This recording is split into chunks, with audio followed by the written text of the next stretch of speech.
Hey everyone, as mentioned, the daily financial news, we bring you two experts on Wednesday, and we close strong with Matt, the mortgage guy. How you doing, buddy? I'm doing great, Mike. How you doing?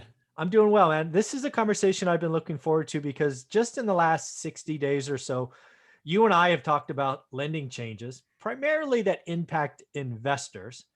And we raised the alarm bell early. People have recognized it. Rates have gone up, costs have gone up, less yes answers. But you know what? I think there are some lending changes brewing that could actually impact owner occupants. So I wanted to talk about those kind of one at a time because people need to realize that, yes, for all the chatter out there for owner occupants, it's the lenders who make the rules. And if they make it harder or they tighten criteria, there's only a couple of things that will happen. A, you'll get less answers, but B, you'll remove kind of supply of loans, which will make fees and rates go up for everybody else. So what do you think of that as an umbrella? And then we'll break them down one at a time. Sure. Yeah. As an umbrella, I think I'm a believer in something that you said. And before you said it, whenever we were chatting months ago, I don't know if I had thought about this, but lending has more impact on real estate than anything. Exactly. And as lending guideline changes and loans are more restrictive or less restrictive, that has more of an impact than anything. And so I think what's going to happen, Mike, over the next couple of years is everybody's got their eye on what's going to happen with foreclosures and forbearance and this and that. And then all of a sudden, they feel like lending changes is a black swan, but it's like, no, if you were paying attention all along, this isn't a crazy event. This is something that you should have been paying attention to. And kind of slowly and silently, we've had changes that have already taken place.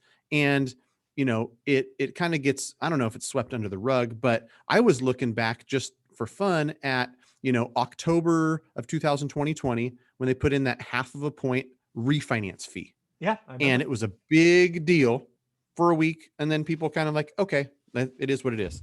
And then a few weeks ago, where limit only 7% that are sold to Fannie and Freddie can be investor loans or second homes.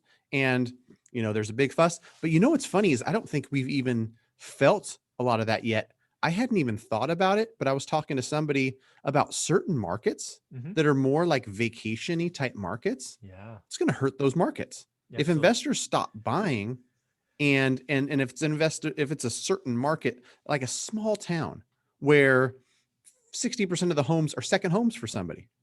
If second homes become more restrictive and less people are buying second homes, it's going to affect a market like that a lot more than other markets. So it'll be interesting to see. And I'm glad you brought that up because lending people, I mean, I've been doing this 20 years. And when you go back and you start to connect the dots, lending makes an outsized impact on real estate and real estate prices and real estate investing and affordability. And if you can simply gauge early, is lending getting tighter or is lending getting looser, you will have an impact because, again, the consumer is always the same. They want it. It's the bank that kind of limits who gets a yes answer. And that's what went wonky in 07, 08 is we were giving yes answers to people that deserved a no answer or a hell no even, right? It's like, what are you doing? And that's not happening today. And oh, by the way, as we're about to talk about, I think lending changes get tighter. I think it will be swept under the rug, to use your analogy. But if you play this out 6 months, 12 months, because again, a loan's like you make an offer, you get accepted. That's a 45-day process, 60 days sometimes. So a lot of this impact is going to be out months. But again, I watch it all the time. That's why you're one of my experts every Wednesdays, because if I can learn from you what changes could be coming, I can watch my market with that lens, because less people, if it gets tighter, like we're about to talk about, less people get yes answers and I can make better deals. So let's talk about 90% LTV. Let's talk about that as one of the variables that might be changing. Right. Yeah. And so this is not anywhere near a change that's already been implemented, but just some rumblings about, just like we limited the investment properties and the second homes to 7%, that Fannie and Freddie might do something similar with all loans across the board. And they might say, only 3% of our purchase or I'm sorry, 6% of purchase and 3% of our refi can fall in this bucket. Right. And that bucket is going to be the ones that you might have worded it barely skating by, above 90% LTV, below 680 credit score, and above 45% DTI. And so for anybody listening who, like, it might have gone over their head, you know, your debt to income ratio, if you know what you earn versus what your payments and your debts are is above 45% and you're barely qualifying, you're going to be limited. If your credit score is below 680, you're going to be limited. If you have to put less than 10% down, you're going to be limited. And the rumblings I've heard is that, you know, this is like in preparation of taking Fannie and Freddie out of conservatorship. They're going to tighten up what they're going to lend on and what type of stuff that they're taking in. It'll be interesting to see, because there's, you know, a lot of dynamics going on. This is like those restrictions we just heard are first-time home buyers, are people that are, you know, first generation home buyers. And when we talk about the grants and all this stuff that's going on with the current administration in the White House on who they're trying to get into houses, this makes it harder. But within that same breath, what I want to say is, if this tightens up, what I think the goal is of it is to put some of this, you know, maybe FHA gets looser, or maybe FHA just brings on more buyers, or maybe some sort of, you know, private lending fills that gap or fills that void. Well, again, I've been watching this so long, and I don't watch what people say. I watch what people do, and that includes lenders. Fannie and Freddie today, again, my experience, not yours, you're in the business, but when I think about the loans that have been done over the last 6 months, 90% LTV, 680 or below credit score, and debt to income, or a debt to income at 45% or above, it's got to be 1 in 5 loans, maybe 1 in 4, like 20, 25%. So you're going to basically take a chunk of the market, a chunk of yes answers, and at best raise the interest rate, raise the fees, right? Because if it goes from Fannie and Freddie who are in conservatorship, who clearly are cleaning their books, they want a pristine portfolio. That's what they're doing. That's clearly what they're doing, right? Now, why they're doing that, who cares? That's what they're doing. So you take that 20%, use the smaller number, you throw it in the other areas. First off, that's new demand for these other products. They can now raise prices because supply and demand, they can raise prices. But and that prices in mortgages means higher interest rates, more fees, more points, all of that. This is just going to ripple through and mean less yes answers. That's all it means. Right. Yeah. And it, unfortunately, in my eyes, when I look at it, there's so much demand that they're almost in a position like a seller in today's market that has 20 offers. It's like, well, that's true. You know, I can look at only the very best, you know, and there's going to be that it hurts people on the lower end, which is where it kind of, you know, is going to rub a lot of people the wrong way. But yeah, like you said, Fannie and Freddie cleaning up their books. The same meeting I was on yesterday talked about, you know, coming out of conservatorship and something like a $360 billion IPO. You know, that's how massive Fannie and Freddie are. Yeah. Right. And so, yeah, they're pay back the government one fell swoop. Wow. So that is really interesting, because I'm just trying to tie all this together, right? I put capital to work all the time, and I play in that market, right? I try to produce affordable rentals, and you know, I call pride of ownership rentals. And for all the talk on one side they have about helping first-time home buyers, if the lenders aren't there, it don't matter. Even if you give them a $25,000 credit that they use on their closing statement, if they don't have a lender that gives them a yes answer, it doesn't matter. They're not getting the deal, right? Right. Yeah. And that's the thing too, is like some of the wording on some of these drafts that I've seen is, you know, got to be first generation, got to be this, got to be that, got to be this. Somebody did some study where they looked at, and they're like, there's only 333,000 people that qualify for this program of the, you know, 100 million folks that are above 18 or eligible to buy, or whatever the number was, right? It was a really small thin thing. And then on top of that, if it's 300,000 that that qualify for the program, but only a third of those or a fourth of those qualify for the dang loan that you got to get in the house, then, who is that serving? Yeah. So, wow. I guess my takeaway from this conversation is kind of what I expected. It certainly seems like we are on a trend of lending getting tighter, which frankly is a good thing, right? All these people talking about a bubble.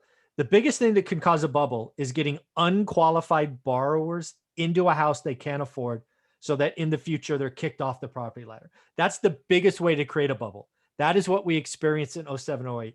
And if today we're getting tighter, less yes answers, I think having a bubble burst is impractical. We could have a appreciation slowdown, and I think a slowdown is likely. But if you go from 12% to 6% appreciation, that's not a crash. That's not a bubble. What do you think? Yeah, no, I totally agree with it. And I've used the analogy with people before about, driving 100 and you slow down to 40, you're still driving the same direction.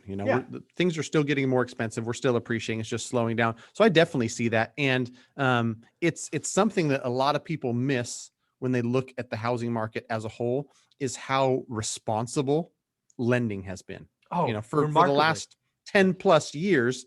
And, I don't think that it's anything drastic where anybody should think like, oh my gosh, I'm not going to be able to qualify. But for a lot of people who are, barely on the edge, I think that lending guidelines being restrictive are doing a lot of people a favor.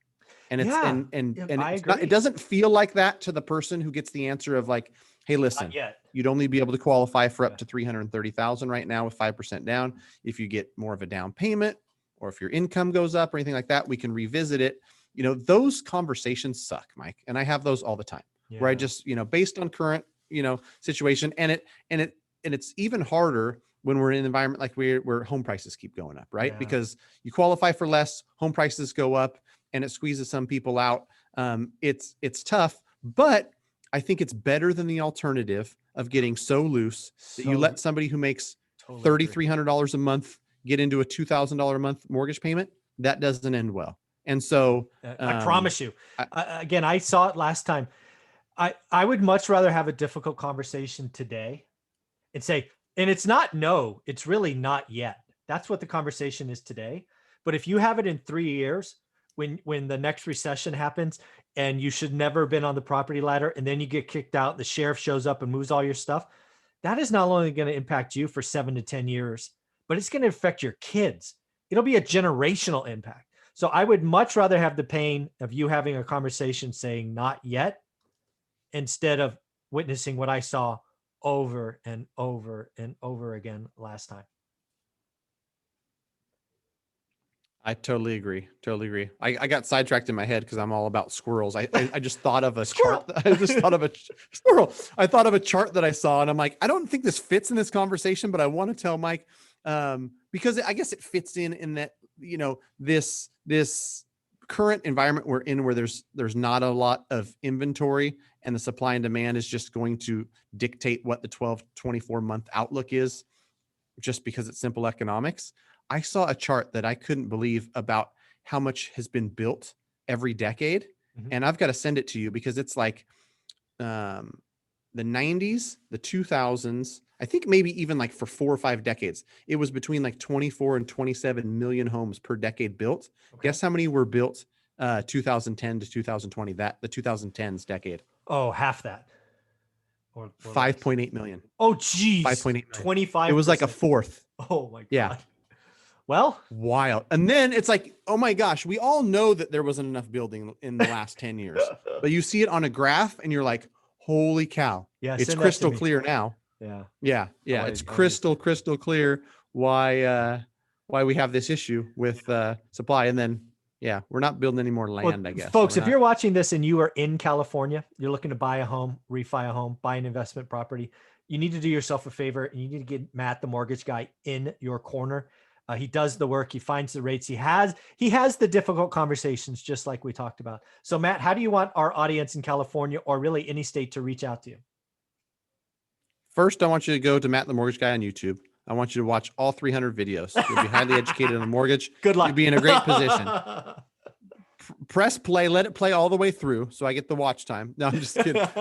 If you want good advice, I've had so many great conversations with one rental at a time folks. Matt at mattthemortgageguy.com. If you're out of state, I'm happy to answer questions. If you're in state and you want to schedule a call, I've talked to so many people that love the stuff you're putting out, Mike, and I'm happy to help them out. So yes, thank you. Yeah, Matt, MATT at mattthemortgageguy.com. And I'm happy to help. If you're outside of California and want a broker referral, I've been doing a lot of those too, because I've got brokers in other states where they're going to take good care of you. If they don't, you're going to come to me and say, Matt, this person burned me in Florida and they didn't answer my calls or whatever it was. And I'll make sure you're well taken care of. Very cool. And folks, if you are one of my students in my course, Matt, the mortgage guy, is actually one of the students. He's in there. So if you have mortgage questions, he's in there every now and again answering questions. And yes, I do tag him, so it shows up in his feed. All right, buddy. Thank you very much. It's been a fun. All right. Thanks, Mike.